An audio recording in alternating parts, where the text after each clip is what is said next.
Really? Good, I suck at Magic. So looking at stats, it's actually not going to look that great of a Pokemon from just its stats. So when we break it down, yeah, that's not a lot of usability. 69 on defenses, and then 60 on the hit points, and almost no speed. And 85 is its highest stat. What was I talking about earlier? 85 is its highest stat. This is not good at all. So that's kind of like when we look at Watchog, we don't think too much of it. I just said it's okay, like barely usable, but better than nothing. So let's go look at its typing really quick. Normal typing, we've seen it before. Weakness, fighting, immunity, ghost. It does reliable things, and it doesn't have a super solid amount of resist. But let's go to Pokemon Showdown. See that Watchog actually is a decent Pokemon because of the way that everything breaks down just right for Watchog. So by just hopping over to Bulbapedia and looking at its moves, it's a normal type Pokemon, and it gets a lot of really good type coverage. We have Steel, we have Poison, Ice, Fire, Fighting, we have all sorts of crazy things. Seed Bomb, Shockwave, Thunder Punch. We get elemental punches, we get all sorts of crazy coverage, and that's why we want to go back to Pokemon Showdown and just so you know, we can use that knockoff. We can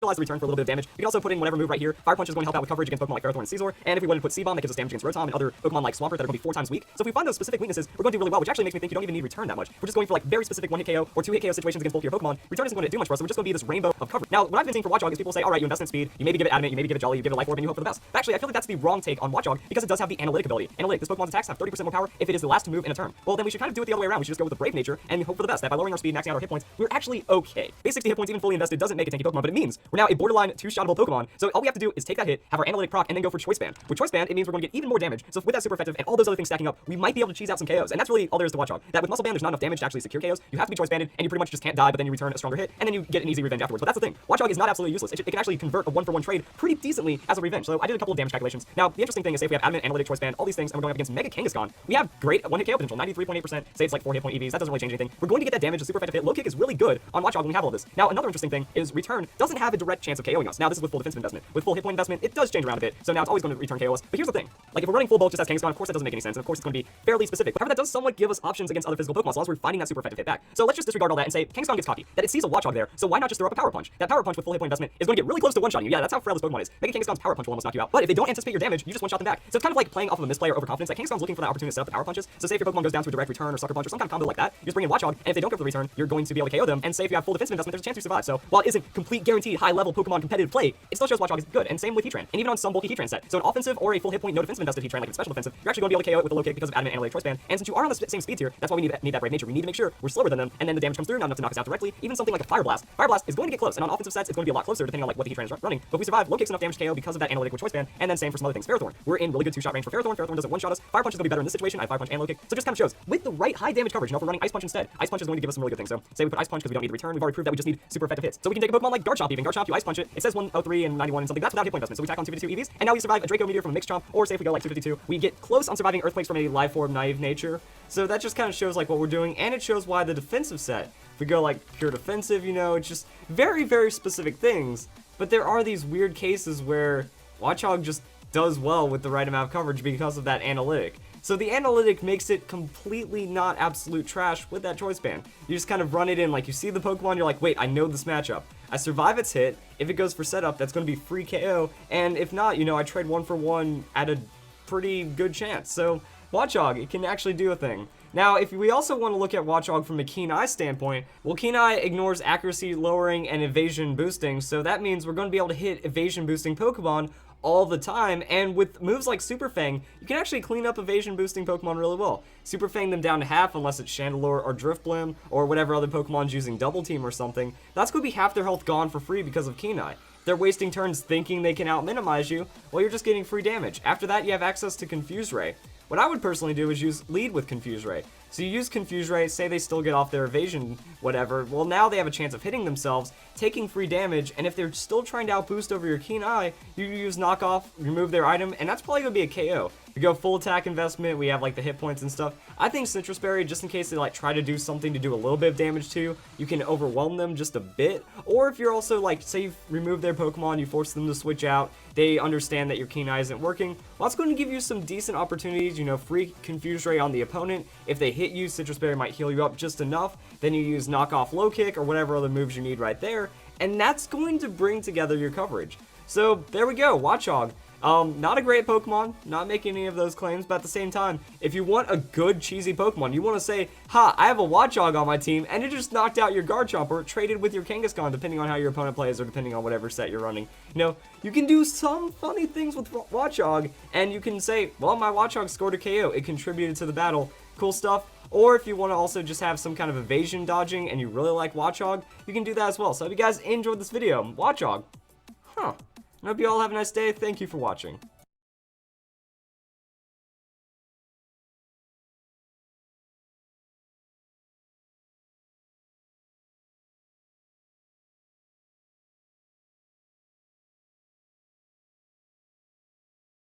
This Pokemon is boring, the moveset is uninteresting, and it's also overrated. 3 of the things I hate most in competitive Pokemon, but I guess we have to make a guide, so this is how to use Blaziken in Pokemon Brilliant Diamond and Shining Pearl. Let's check out the ability, because that's what makes Pokemon so boring. It's going to hit the field, it's going to protect, it's going to grab the +1 speed, and now it's effectively a scarfed 80 speed Jolly Pokemon with 120 on the attack, but it can change its moves, and it gets access to a different item. Life Orb on the 120 attack is pretty good, but what makes it better is the 120 stab. Base power moves for both of its typings. Speaking of typings, let's see what it's weak to. A lot. Flying, ground, water, and psychic. Ground being pretty common. Flying, it's going to be a thing. Water, well, you get bulked out on the Flare Blitz, and a neutral close combat from like just a fat defensive water Pokemon is not really going to threaten that water Pokemon too much. And psychic, maybe a psychic thing happens.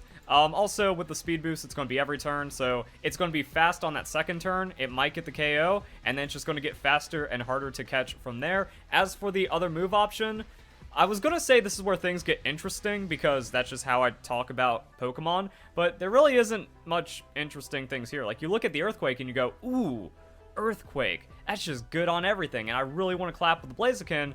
Well, to see what's going on with the Earthquake, it's time to visit our old friend, the Moveset Calculator, on Pokemon DB. You'll never hear the song again.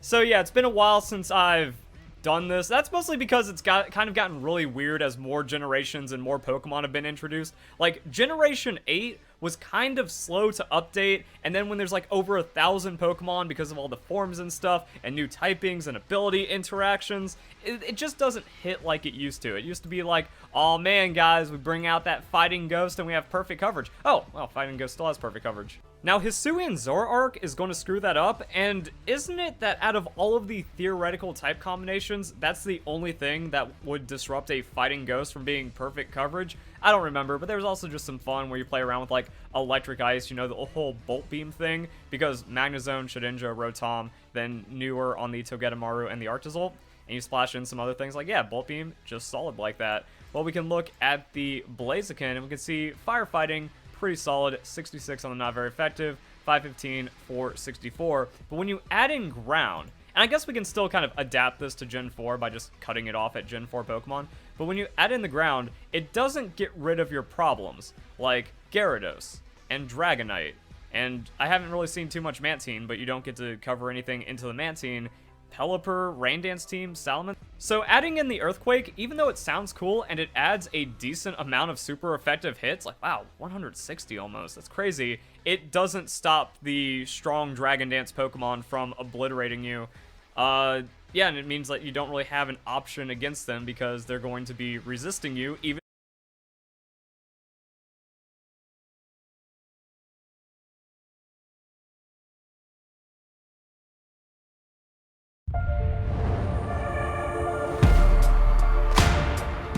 I look different. going to be resisting you, even if you are faster than them. So it means the game gets weird. Also, it's kind of why I haven't been using the type coverage checker as much, because it's more about playing against the meta than having a moveset for every Pokemon. But maybe now that we're in Gen 4, it kind of regresses back to, hey, you kind of want a coverage for everything. And then going back to the Blaziken moveset, that's why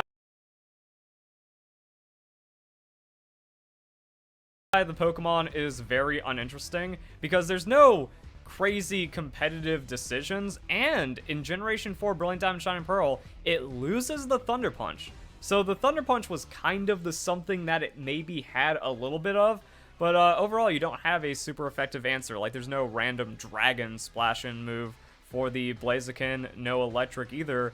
Rock Slide, it's kind of it. Stone Miss. You put that in there, and that does deal with all the Pokemon we just talked about, so that's a good thing to have. 20% chance you lose, but I guess it's better than having Earthquake and a 100% chance to lose.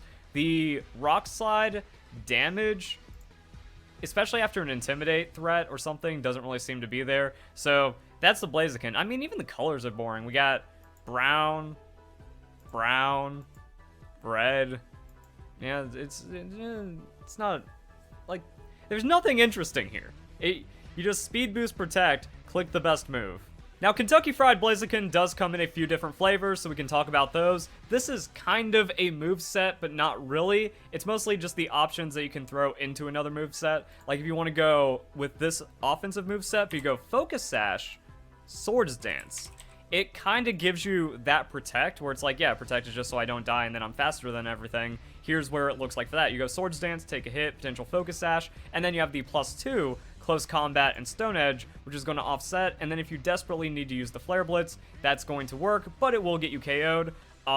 You can opt in for the Blaze Kick at that point, because like Swords Dance, that's just going to give us way more damage than the Life Orb, kind of putting us in the same realm of Blaze Kick damage, better than just like straight recoiling yourself down. And that is kind of like the weird thing that happens with the Blaziken, that it might not get the 6-0 sweep just from chip damage, necessary Flare Blitz recoil on the Life Orb set, and then just like Life Orb damage. So weird things can happen with the Blaziken, but it's also frail, so it might not get a longevity, or just hard sweeps everything. That's why I mean like the right moveset at the right time. Sometimes you have Blaze Kick, you just get walled out, and then you lose. Other times you have the Flare Blitz, and then you get to KO 2 Pokemon before you go down to your own recoil, and then you lose. Some people like running Bulk Up on the Blaziken, but that kind of conflicts with a lot of the movesets unless you're going Baton Pass, because Bulk Up makes you tankier, but Focus Sash is there for when you're not tanky, so that kind of doesn't make sense. Also, Bulk Up, take a hit, and then use a +1 Life Orb attack.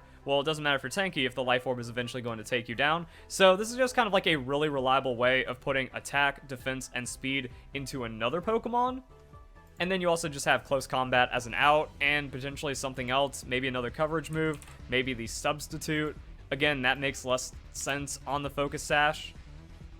And that's why I mean, like, the Pokemon just starts getting, like, weird and messy for whatever kind of concoction you're trying to pull up with the Blaziken. It's like, okay, you have a 120 attack Pokemon, it's got 80 base speed, it's got Jolly, it has crazy high base power moves. What are you going to do with it? Pass stats into another Pokemon. However, that is dangerous. Like, a Garchomp with +2 speed, +1 attack, +1 defense, I don't see how that thing dies, except to, like, a Focus Sash Ice-type Pokemon.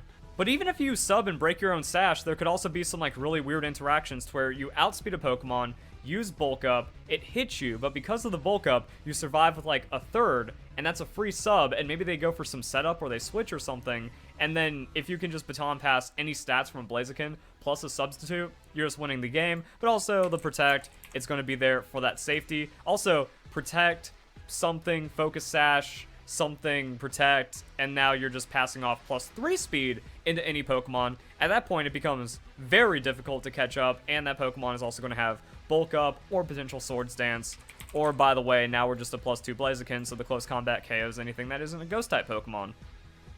Alright, and that's where we go into the speed tiers, because you might be thinking, well, if we just have permanent speed boosting, why are we running the Jolly Nature? Why not Adamant? Why not just get our +2, outspeed everything on the 80 neutral speed, and then win the game from there? Well, that's because of a little Pokemon called Gyarados, and also the weirdness of the 80 base speeds. So here we have neutral 80 at 1.5, and that immediately puts us under 130 base speed Pokemon. So Jolteon can mess us up. We are a frail Pokemon. So a Specs Jolteon is going to outspeed the +1 Adamant Blaziken. You're just going to find yourself in that position, and you're going to be put into a losing position because of it. And that also means that 80 base speed Pokemon with a beneficial nature that are going for either Scarf or Dragon Dance or some kind of plus, or if they end up with like an agility and now they have a +2 over you, they're just always going to be ahead, and Blaziken does not have the luxury of ever being behind.